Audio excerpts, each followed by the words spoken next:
नवीन नवरी बनलेल्या सियाच्या डोळ्यातून अश्रू येत होते. तिला एवढ्या पाहुण्यांसमोर तिच्या बाबांचा केलेला अपमान पाहवत नव्हता. तिच्या शेजारी बसलेला नवरदेव संतोषला सिया हळू आवाजात म्हणाली की, संतोष, हे काय होत आहे? आपलं लग्न तर सगळ्यांच्या मर्जीने होत आहे. सगळ्यांनी आपल्या प्रेमाला एक्सेप्ट केलं आहे. आपण पळून किंवा जबरदस्तीने लग्न करत नाही. तरी पण तुझे बाबा माझ्या बाबाचा असा अपमान का करत आहेत? संतोष म्हणाला की, हां सिया, मी पण हाच विचार करत आहे. अचानक बाबाला काय झालं आहे? कालपासून ते किती खुश होते. वरातीच्या पुढे बाबाने खूप डान्स केला होता. तरी पण तुझ्या बाबाला माझे बाबा असे का म्हणत आहेत ते समजत नाही. सिया आणि संतोष दोघे पण आपापल्या बाबांकडे आश्चर्याने पाहत होते. सिया बाबाची मनोहर रावाची अवस्था पाहून रडत होती आणि संतोषचे बाबा प्रभाकर राव सियाच्या वडिलांचा अपमान करत होते. मनोहर राव प्रभाकर रावांना म्हणाले की, हे बघा प्रभाकर राव, तुम्ही जर आधीच मला मोकळ्यापणाने हुंड्याविषयी बोलला असता तर कुठून तरी व्यवस्था केली असती. आता मी अचानक एवढे सारे पैसे कुठून आणू? एकदा हे लग्न होऊ द्या, त्यानंतर हळूहळू मी तुम्हाला सगळी रक्कम देतो. अहो मनोहर राव, कसल्या रक्कमेबद्दल तुम्ही बोलत आहात? मी तर तुम्हाला कोणतीच रक्कम मागितली नाही. जर आमचाच मुलगा पण माझ्या मुलाला तुमच्या मुलीशी लव्ह मॅरेज करायचं आहे हे ठरवलं होतं. मी जर नकार दिला असता तर या दोघांनी पळून जाऊन लग्न केलं असतं आणि त्यानंतर आमची सगळी इज्जत गेली असती. त्यामुळे इज्जत अशी पण आणि तशी पण जाणारच आहे. आणि म्हणलं की करून द्यावं लागेल दोघांचं लग्न. पण मनोहर राव, तुम्हाला एवढं पण समजत नाही का की आपला होणारा जावई सरकारी नोकरीवाला आहे आणि खूप श्रीमंत आहे? तर मग तुम्ही आधीच व्यवस्था करायची असते. आम्ही आधी मागितलं नाही कारण का मला वाटलं की तुम्ही व्यवस्था करचाल, परंतु तुम्हाला तर अजिबात डोकं नाही. मला वाटलं की आमचा परिवार पाहून कमीत कमी आम्हाला काहीतरी देचाल, पण तुम्ही तर आम्हाला अजून मोकळंच ठेवलं आहे. मी जसा आलो आहे तसंच पाठवण्याची तुमची योजना तयार झाली आहे. अहो, तुमच्या मुलीला काहीतरी चढवा, सोनं चांदी, पैसे, गाडी काहीतरी द्या. आम्ही हुंडा मागत नाही, परंतु आम्हाला सुद्धा इज्जत आहे. काय म्हणतील आम्हाला? आमच्या गावातील लोक सरकारी नोकरीवाला मुलगा भेटला म्हणून मुलीकडच्या माणसांनी आम्हाला फसवलं. आम्ही कोणाकोणाचं तोंड बंद करू?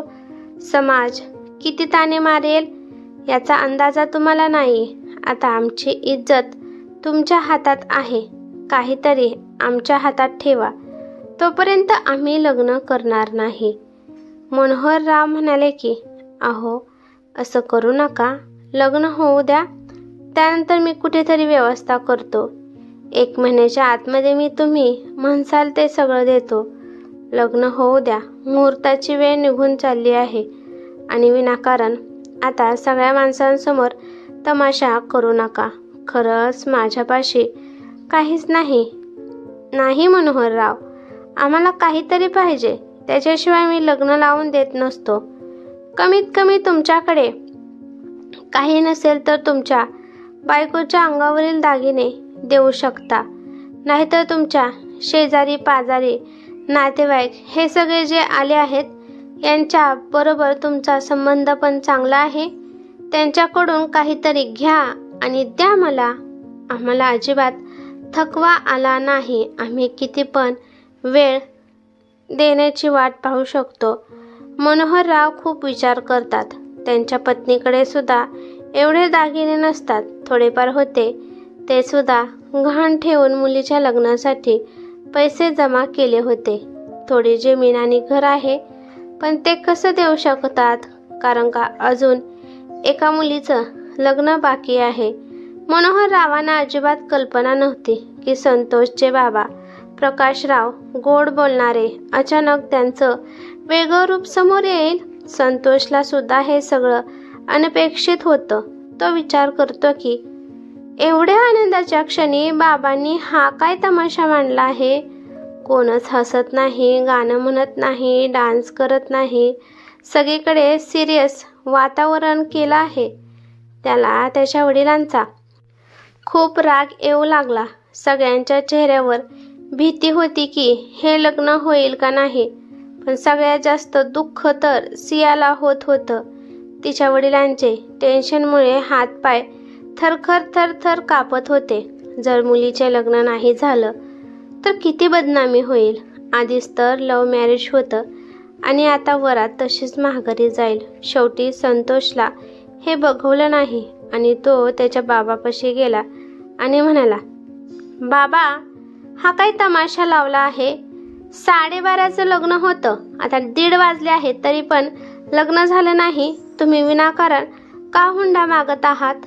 संतोष, मी स्वतःहून काही सुद्धा मागितलं नाही.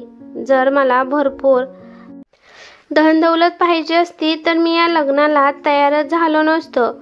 मी तुझ्या आनंदासाठी या लग्नाला तयार झालो आहे आणि मी हे लग्न लावून देत आहे. तुला सियासोबत लग्न करायचं होतं ना, तर मग आता तुला सिया भेटत आहे तर मग तू खुश हो. विनाकारण माझ्या भानगडीत मध्ये पडू नकोस. तू जाऊन सियापाशी बस. मला समाजात राहायचं आहे, त्यामुळे त्याप्रमाणे मला वागावं लागेल. तुला इथे पण आपल्या वडिलांची इज्जत प्यारी नाही का. जर तुला लग्न करायचं असेल तर मी आता सगळ्यांना घेऊन माघारी जातो. तुझं तू लग्न कर. बिचारा संतोष यापुढे काहीच बोलू शकला नाही. दुपारच्या 3 वाजल्या. हळूहळू सगळे पाहुणे न जेवता निघून गेले. आता फक्त त्यांच्या घरातीलच पाहुणे मंडपात होते. सगळीकडे एवढं शांत वातावरण होतं की एखादी टाचणी जरी पडली तरी आवाज येत होता. सियाला आणि तिच्या घरच्यांना वाटत होतं की आता हे लग्न होणे शक्य नाही. मनोहरराव प्रभाकर रावांसमोर हात जोडतात आणि म्हणतात की खरंच माझ्याकडे काही सुद्धा नाही. माझ्याकडे जे किराणाचं दुकान आहे तेवढे मी तुमच्या नावावर करतो, पण या दोघांचं लग्न होऊ द्या. नाही बाबा, तुम्ही हे काय बोलत आहेत. त्या दुकानाच्या जीवावर तर आपलं घरदार, आमचं शिक्षण चालू आहे. अजून बारकीचं सुद्धा लग्न बाकी आहे. तुम्ही असं करू नका. सिया कळकळीने तिच्या बाबाला सांगत होती. नाही बाळा, आपल्याकडे दुसरा कोणताच ऑप्शन नाही. जर तुला तुझे बाबा जिवंत दिसायला पाहिजे असतील तर शांत बस. असं म्हणल्यावर सिया खूप रडू लागली. मनोहर रावांनी ते दुकान प्रभाकर रावांच्या नावावर केलं आहे अशीच साईन केल्याने हे पाहून संतोषचे बाबा खूप खुश झाले. संतोष विचार करतो की माझे बाबा किती वाईट आहेत, किती खालच्या थराला गेले. एखाद्या परिवाराचं ज्या व्यवसायावर घर चालतं ते घेऊनच त्यांना आनंद मिळत आहे. संतोष त्याच्या बाबाकडे पाहतो, नंतर सियाकडे आणि नंतर सियाच्या बाबाकडे. तो पाहतो की त्याचे बाबा हसत होते आणि दोघे रडत होते. शेवटी संतोषला हे बघवलं नाही. तो त्याच्या जागेवरून उठला आणि त्याच्या बाबाच्या हातून ते कागद घेतले आणि फाडून टाकले. त्याचे बाबा त्याला म्हणाले की हे काय केलं तू. किती मेहनतीने मी हे कागद मिळवले होते आणि तू का फाडून टाकलेस. बाबा, तुमच्याकडे माणुसकी आहे का. माझे बाबा असे कधीच नव्हते. पैशासाठी तुम्ही काही पण करायला लागला आहात. बाबा, मी तुमच्यापाशी फक्त सियासोबत लग्न करायचं बोललो होतो. फक्त हा आनंद मी तुमच्याकडून मागितला होता.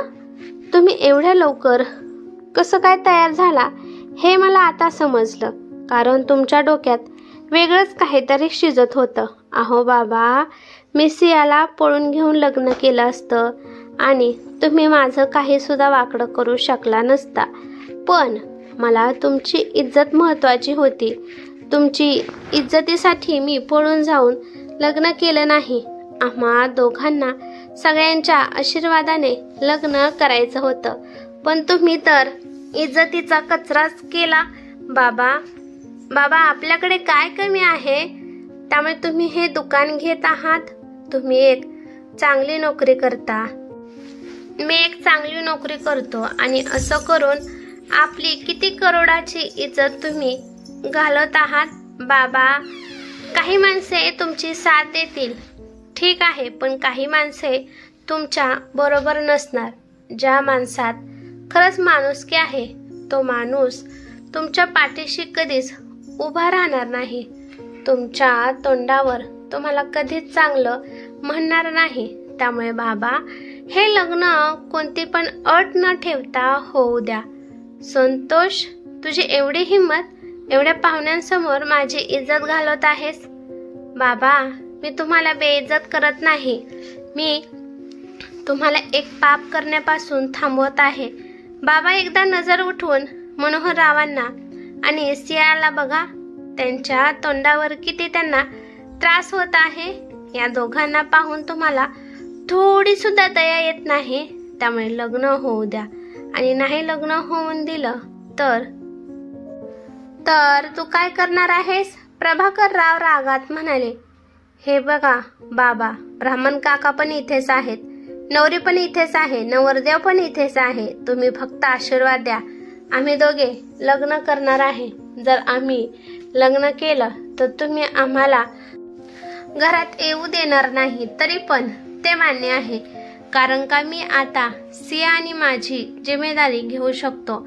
आता आम्ही लग्न करणार आहे. तुम्हाला काय करायचं आहे ते तुमच्या हातात आहे. 3-4 तासापासून मी तुमचं सगळं ऐकलं आहे, परंतु मला आता सहन होत नाही. मुलगा आपल्यापासून दूर जाणार या विचारानेच प्रभाकर रावांची बोलती बंद झाली. खूप वेळापासून प्रभाकर राव ॲटिट्यूड दाखवत होते, पण त्यांच्या मुलाने एका मिनिटात त्यांचा ॲटिट्यूड बाहेर काढला. प्रभाकर राव गपचिप तेथून निघून जातात आणि इकडे सियासोबत संतोष लग्न करतो. लग्न झाल्यावर मनोहर राव संतोषच्या पाया पडतात आणि म्हणतात की, बाळा, मी असं कोणतं पुण्य केलं होतं म्हणून तुझ्यासारखा जावई मला भेटला आहे. आज माझ्या घराची, माझ्या मुलीची इज्जत तुमच्यामुळे वाचली, नाहीतर इथे कोणीतरी मेल्यासारखं वातावरण झालं असतं. नाही सियाचे बाबा, तुम्ही आता कोणतंच टेन्शन घेऊ नका. सिया आता माझी पत्नी आहे, तिच्या ज्या पण जिम्मेदारी असतील त्या माझ्या सुद्धा आहेत. राहिली गोष्ट माझ्या बाबांची, तर त्यांना मी पाहतो. तुम्ही तुमच्या दुकानासोबत आनंदाने राहावा. माझी आई खूप समजूतदार आहे, तिला तिच्या मुलाच्या आनंदापेक्षा काहीच महत्वाचं नाही. माझ्या आजीची तब्येत खूपच सिरियस आहे, त्यामुळे आई लग्नाला येऊ शकली नाही, पण ती मला नक्कीच समजून घेत असते. त्यामुळे तुम्ही काळजी करू नका. शेवटी सिया आणि संतोष घरी येतात. तिच्या मनात एक भीती असते की काय माहित आता यापुढे काय होणार आहे, पण शेजारी एवढा चांगला नवरा आहे म्हणल्यावर तिला आता कोणतीच भीती वाटत नव्हती.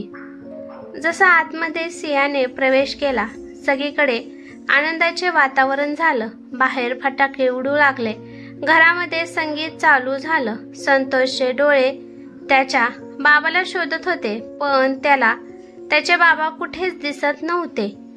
सिया पण संतोषच्या वडिलांना शोधत होती. तिला खूप भीती वाटत होती, पण समोरून तिची सासू आरतीचं ताट घेऊन आले. तेव्हा संतोष आपल्या आईच्या कानात हळूच म्हणाला की, आई, बाबा कुठे आहेत? बाळा, तू अजिबात काळजी करू नकोस, मला सगळं माहीत झालं आहे. तुझे बाबा त्यांच्या खोलीमध्ये आहेत. तू माझ्या सुनेसोबत राहिलेले कार्य पूर्ण कर. आईचं बोलणं ऐकून संतोष आणि सिया शांत झाले. सियाला नवऱ्याबरोबर आईसारखं प्रेम करणारी सासू सुद्धा मिळाली होती. संतोष आपल्या आईवरच गेला होता. संतोष सियाच्या कानात म्हणाला की, सिया, आता घाबरण्याची अजिबात गरज नाही. माझी आई खूप समजूतदार आहे, कारण या घरातील हेडमास्टर माझी आई आहे. त्यामुळे यापुढे आपल्याला कोणीच काही म्हणणार नाही. आईला सगळ्यात जास्त महत्त्वाचा माझा आनंद वाटतो. आणि राहिली गोष्ट बाबांची, पण त्यांच्या डोळ्यात मी पश्चाताप पाहिला आहे आणि त्यांना खूप छान पद्धतीने आई समजून सांगत असते. त्यामुळे आपण दोघे आपल्या नवीन आयुष्याचे स्वागत आनंदाने करू. संतोषने प्रेमाने सियाचा हात हातात घेतला आणि सिया लाजू लागली.